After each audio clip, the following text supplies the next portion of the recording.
Λοιπόν, σήμερα θα πάμε μια βόλτα στο δικό μου χωριό. Θα ανεβούμε ψηλά, λίγο πιο, αρκετά βασικά πιο ορεινά, και θα πάμε στην Πολιανή. Είναι εκεί πέρα και η οικογένειά μου, θα φάμε όλοι μαζί.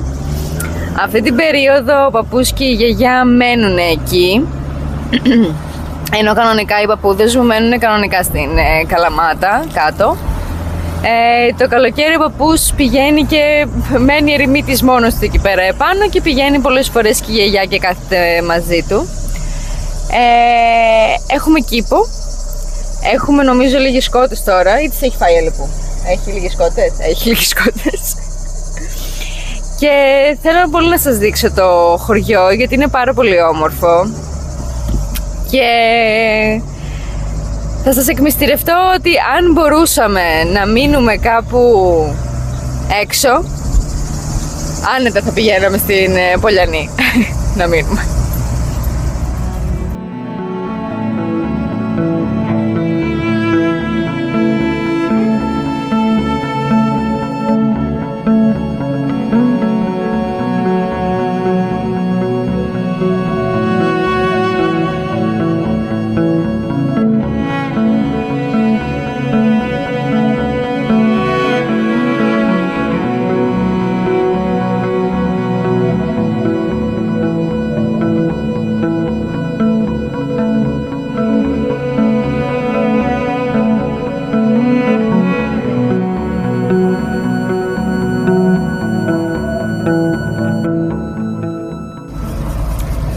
Κάθε φορά λοιπόν που ερχόμασταν μικροί, συνήθως με τη γιαγιά, γιατί η γιαγιά μου ήταν τρομερή σοφερίνα, οπότε οδηγούσε, τη ρωτάγαμε τη γιαγιά για τις σπηλιές. Τώρα δεν ξέρω αν μπορείτε να τις δείτε, αλλά κάποιες φαίνονται.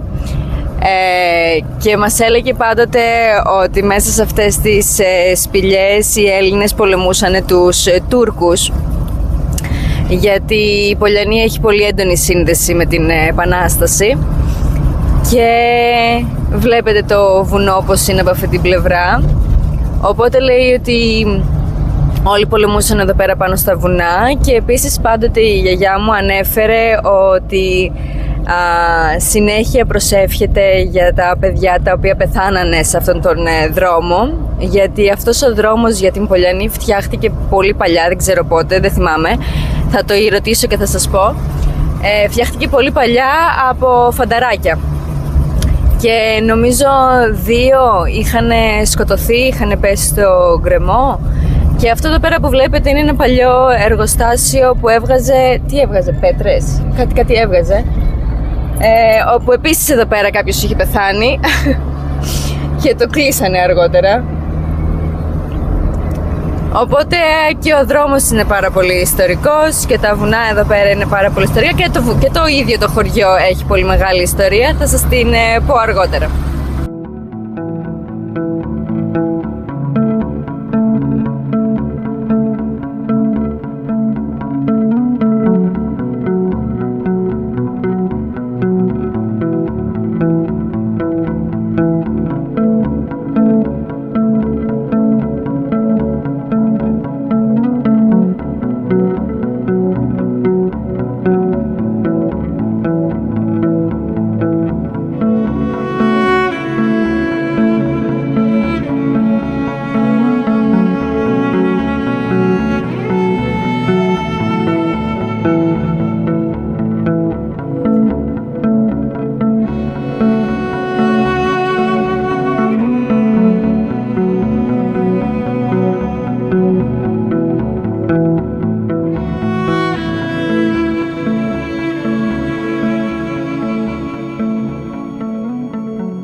Και εδώ πέρα μπαίνουμε στο χωριό.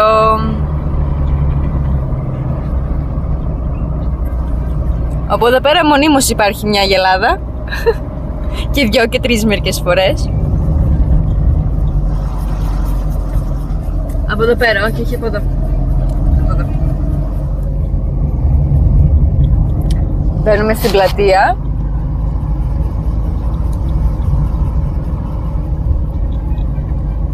χώρο ευθεία.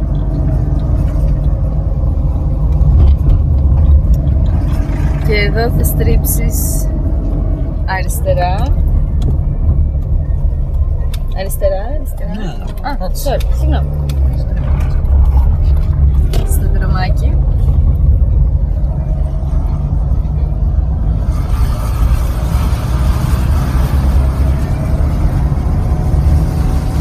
Αυτό εδώ πέρα είναι το σχολείο. Ήταν το σχολείο, όταν είχε σχολείο.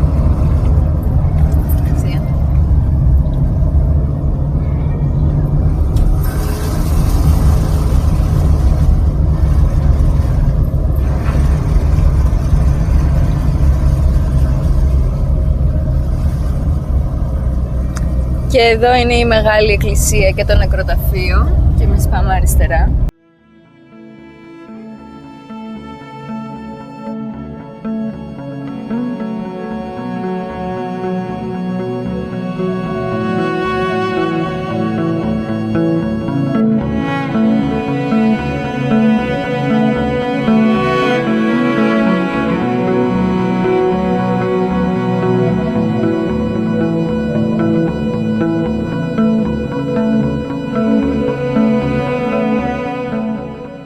Θα σας δείξω κάποια πράγματα εδώ πέρα που έχει ο παππούς και η γιαγιά. Τώρα θα ακούτε φωνές από πίσω γιατί είναι εδώ πέρα κι άλλοι, κι άλλοι συγγενείς. Αλλά θέλω να δείτε τα φυτά. Για αρχή έχουμε τομάτες, όπου η γιαγιά και ο παππούς έχουν παλαιό σπόρο από χοντροκατσαρί. Εδώ πέρα είναι τοματίνια από ό,τι βλέπω. Αν δεν κάνω λάθος, από εδώ είναι χοντροκατσαρί, η οποία γίνεται τεράστια τομάτα και κάθε χρόνο βάζουν και κάθε χρόνο κρατάνε και σπόρο πάλι από την αρχή και τα φτιάχνουν έτσι.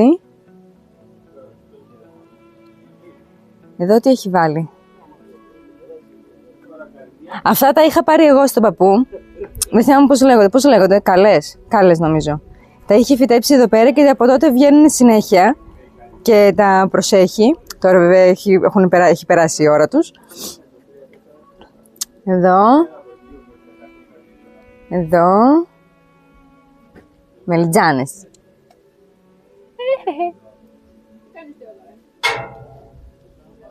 Και, τι είναι αυτό, κολοκτιά, αγκουριά. Δεν τα πάω καλά με αυτά, να σας πω την αλήθεια, αγκουριά. Αγκουριά.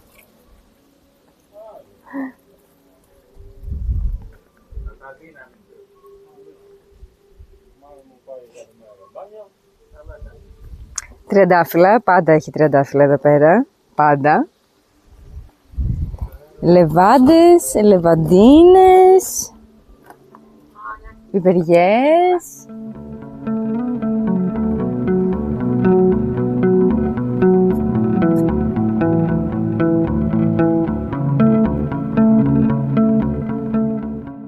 Εδώ είναι μια κηδονιά, από την οποία τρώμε που και που κηδόνια.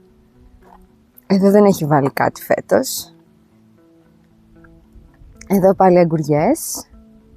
Αυτή είναι μια κερασιά την οποία την κόψαμε γιατί ήταν πολύ άρρωστη και τώρα βλέπω πετάει πάλι. Έχει κάνει εδώ πέρα κάτι μόντος ο παππούς με τις ταινίες. Να μείνει όρθιο όλο αυτό. Ο παππούς μου είναι πολύ εφευρετικός άνθρωπος γιατί γενικά φτιάχνει διάφορα πράγματα.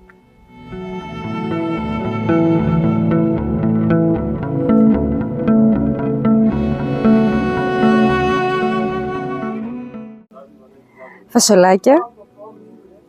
Μπιζέλια βασικά, όχι φασολάκια. Μπιζέλια, νομίζω, ναι. Εδώ άλλες. Τομάτες.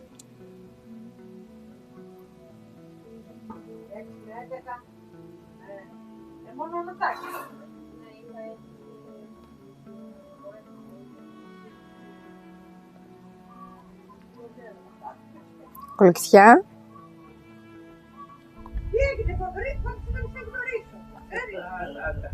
Νάτες.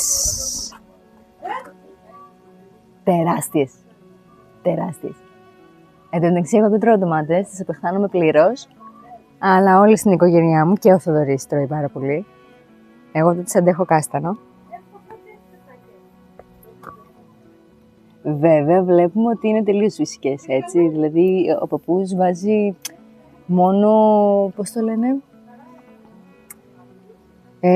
δεν ψεκάζει με τίποτα. Νομίζω βάζει μόνο, πώς το λένε το μπλε. Πώς το λένε αυτό που ψεκάζεις, το μπλε.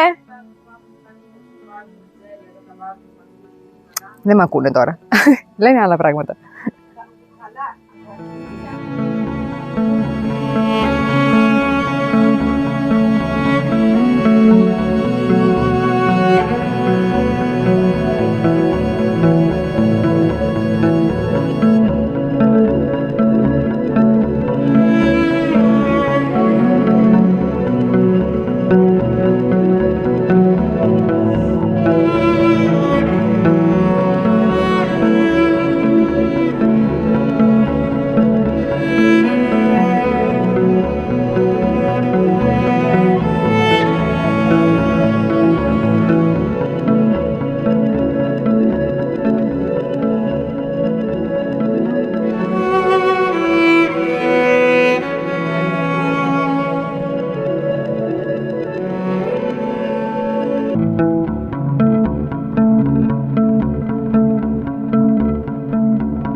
Λοιπόν, τώρα φεύγουμε από το χωριό. Δεν σας έδειξα πάρα πολλά πράγματα γιατί ήθελα έτσι να κάτσω με την οικογένεια, να κάτσουμε βασικά με την οικογένεια και τα λέγαμε με τον παππού και τη γιαγιά. Αλλά θα σας πω κάποια πράγματα σχετικά με το χωριό. Το χωριό είναι σε υψόμετρο 650 μέτρα και είμαστε περίπου 20 χιλιόμετρα έξω την Καλαμάτα. Έχει κάποιους μόνιμους κατοίκους οι οποίοι μένουν όλο το χρόνο εδώ πέρα και έχει τύχει να ακούσω και για γνωστούς οι οποίοι έχουν γνωστούς οι οποίοι μένουν στην Πολιανή μόνιμα. Και πολύ σημαντικό για το χωριό είναι ότι είναι η πατρίδα και του Παπαφλέσσα και του Αναγνώσταρα και πάντοτε γενικά τιμούμε αυτούς τους αγωνιστές, είναι και τα αγάλματα εδώ πέρα. Οπότε είναι ένα ιστορικό χωριό. Εγώ έρχομαι εδώ πέρα όλη μου τη ζωή από όταν ήμουν μικρή και έχω περάσει πολλά καλοκαίρια εδώ και ίσως μία από τις καλύτερες αναμνήσεις μου είναι το να είμαι εδώ πέρα με τη γιαγιά και τον παππού μικρή και τότε έπιανε λίγο η τηλεόραση. Παλιά τώρα μιλάμε, ήμουνα μικρή, πήγαινα δημοτικό και έβλεπα πώς λεγόταν τα παιχνίδια χωρίς σύνορα που είχε η Ετένα. Και ένα πρωί η γιαγιά συνειδητοποίησε ότι δεν έχει γάλα, γιατί έπινα πολύ γάλα και είχε πάει σε έναν κύριο σε λίγα σπίτια πιο κάτω, ο οποίος είχε μια αγελάδα και ο οποίος την άρμεγε κάθε μέρα. Οπότε άρμηξε την αγελάδα, βράσανε το γάλα, το φτιάξανε και αργότερα όταν ξύπνησα εγώ μου έδωσε φρέσκο γάλα. Δεν έχω πιει πιο φρέσκο γάλα από αυτό και ήταν πάρα πολύ ωραίο. Γενικά έχω πάρα πολλές αναμνήσεις, μαζευόμαστε πάρα πολλές φορές ως οικογένεια και του αρέσει και του Θεό και ερχόμαστε εδώ. Μένουμε που και που, όχι συχνά, αλλά είναι πάρα πολύ ωραίο μέρος και μας ήρεμει πάρα πολύ το βουνό. Οπότε αυτά για το χωριό, μακάρι να μπορούσα να σας δείξω περισσότερα, αλλά όχι σήμερα. Ελπίζω να σας κρατήσαμε καλή παρέα.